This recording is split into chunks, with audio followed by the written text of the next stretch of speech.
Hey there, this is DIY Life Guide, and today I'm going to show you how I renovated this kitchen 100% solo DIY. I'm starting off by ripping down this drywall. I'm planning on opening up the kitchen and taking down these walls. Here I am ripping out the countertop. This wall divides the kitchen from the living room.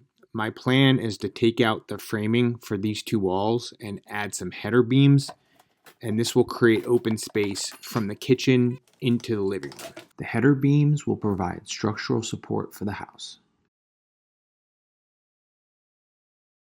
Behind me is a classic 1970s design feature where they just added random walls in rooms to make them feel even smaller and more cramped than they actually are. Again, we got this wall right here, this big dividing thing, whatever this is, and another random wall right there. It's time to take them out. Here I am starting on reframing the kitchen. I'm adding king studs to either side of the opening. This is my sketch for what it will look like after I reframe the opening. I have two jack studs holding up the header beam marked in green. The studs marked in the red X will be eliminated. The beams I've created are 2x12s screwed and glued together. This is what it looks like after the first header beam is installed, and this is what it looks like after the second header beam is installed. The new framing will be surrounded with faux wood beams. This faux wood beam is made out of strips of plywood. The strips of plywood are cut at a 45 at the edge and screwed down to the framing. To see how I built the faux wood beams in more detail, watch this video here.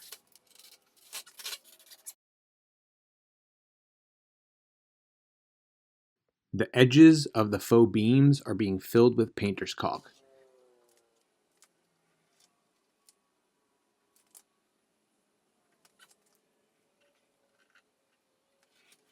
Then the caulk is spread with a putty knife for a smooth finish. I use a belt sander to sand the outside of the faux beam to make it nice and smooth. I'm planning on staining and sealing these faux beams to give it more of a wood look. After applying the stain, the faux beam will look like one solid piece of wood.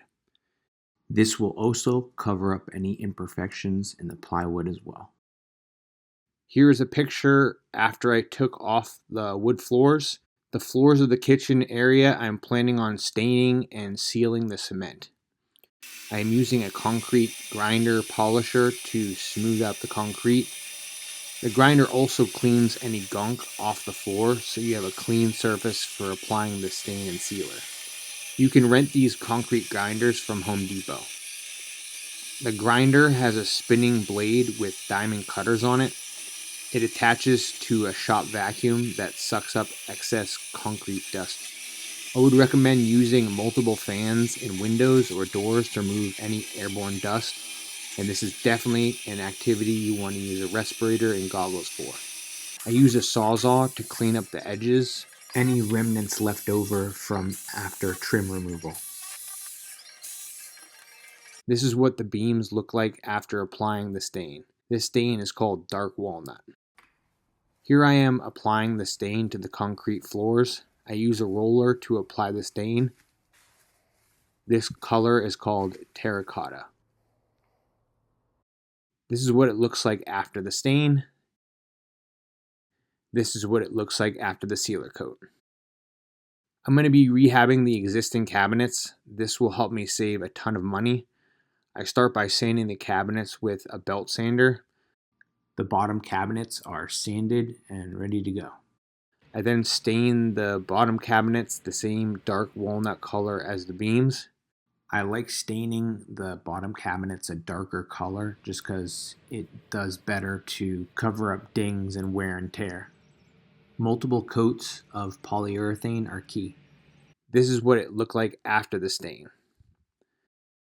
I'm using an orbital sander for the cabinet doors.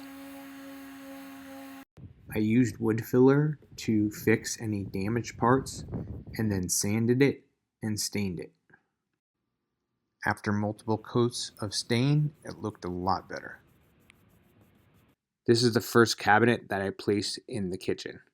It was between the two beams that I built. Here's the cabinet for the sink. Here is the third ground cabinet.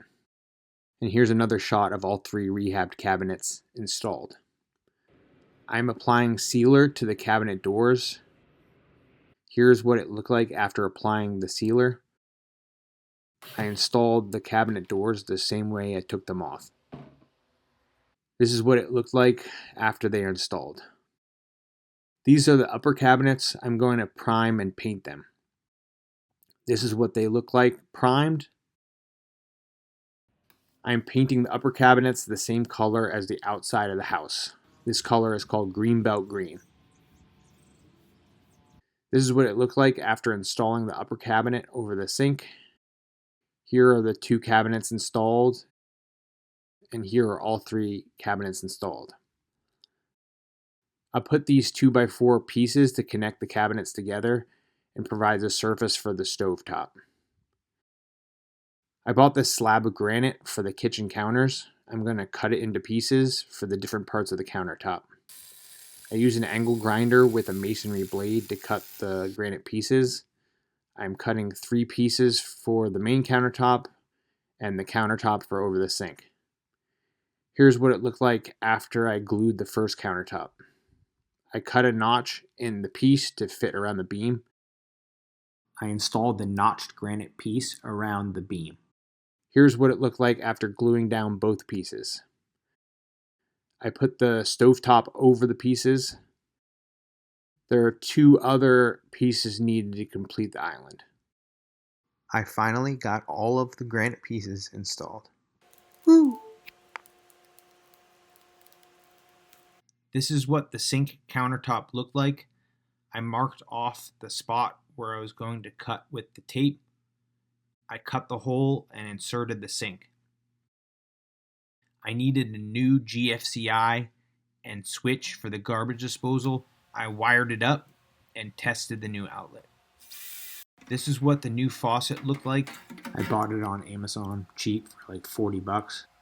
I wanted to add a backsplash behind this sink. I decided to install herringbone in Seamus green to match the upper cabinets. This is what it looked like after I caulked the sink.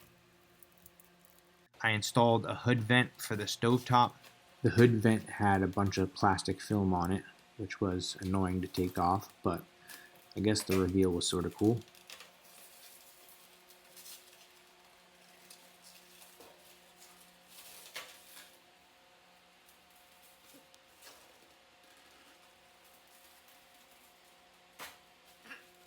This is what it looked like when it was done.